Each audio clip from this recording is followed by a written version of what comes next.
We usually think of children when we talk about vaccines, but immunizations are important for older adults as well.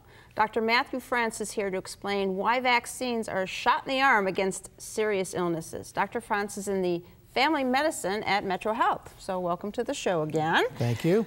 How does age play a factor in getting these immunizations? Well, there's a lot of reasons that people forget as they get older to get vaccines. And as you get older, your ability to fight illnesses declines. There's also a lot of different comorbidities that happen, such as chronic obstructive pulmonary disease, congestive heart failure, diabetes. And those things give you higher risks when it comes to getting illnesses, to get different hospitalization rates and increased hospitalization rates. So it's kind of important to make sure that you continue to get your vaccines as you get older. And there are adult vaccines that are very important. Okay, so we're going to give a list of those vaccines now. Yes. And what I'm going to guess, just the flu shot, right? Flu's always number one. Yeah. So tell us about a little bit about the flu shot.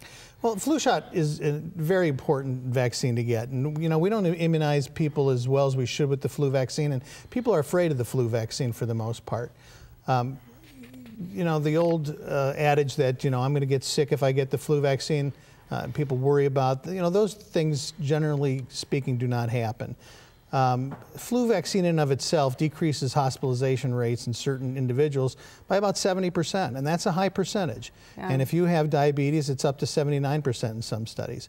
So, you know, if we want to keep people out of the hospital, and we all know that once you get to the hospital, you know, there's a bunch of untoward events that can kind of cascade from there. Seems like the worst place to be if you're sick. That's what I tell people when they come into the hospital. I say, this is no place to stay. So yeah. All right. So flu shot we every year, but next on the shot is the pneumonia vaccine. Or the pneumococcal vaccine.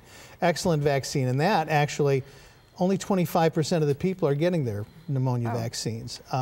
After the age of 65, certainly everybody should have a pneumonia vaccine. The pneumonia vaccine is for pneumococcal pneumonia, and you know, I'll go into a little bit about the vaccine itself. The pneumococcal bug itself is encapsulated in like a coat. And what they do is they take portions of that coat, the polysaccharide coat, and they use that to develop the vaccines. So you're never really getting the pneumococcus. You're never injected a bacteria itself.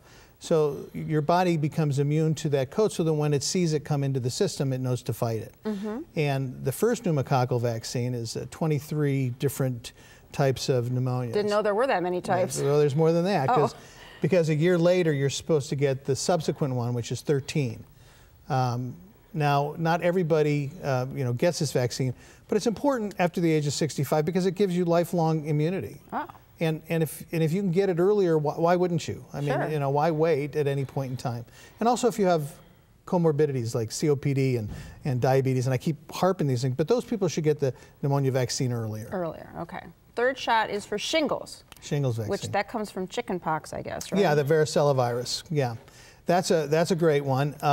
The efficacy of that vaccine is relatively good, and one thing it does is it decreases your ability, or you decrease your risk of getting shingles by about 50%, and the subsequent sequela to shingles, which is the neuropathy, the nerve pain that people get.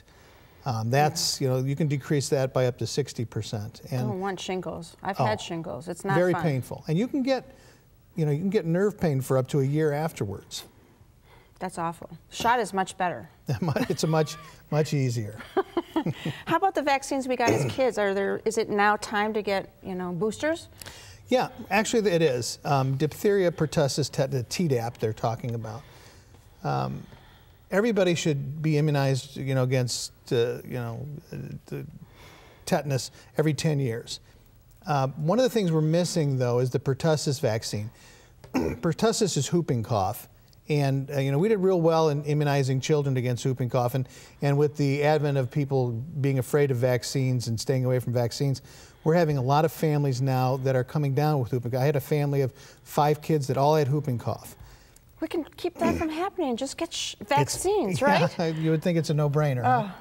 So that being said, the adults should get that, especially grandpas and grandmas that are babysitting their young children, because you know, you don't want to be responsible for giving your child or your grandchild whooping cough. Yeah.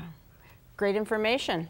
So when it comes to certain illnesses, that old adage, an ounce of prevention is worth a pound of cure, is really true. So follow Dr. Frantz's advice and make sure your shots are up to date. My thanks to the doc for this important information about inoculations. To learn more, call MetroHealth at 216-778-7800 or visit their website, www.metrohealth.org. Next,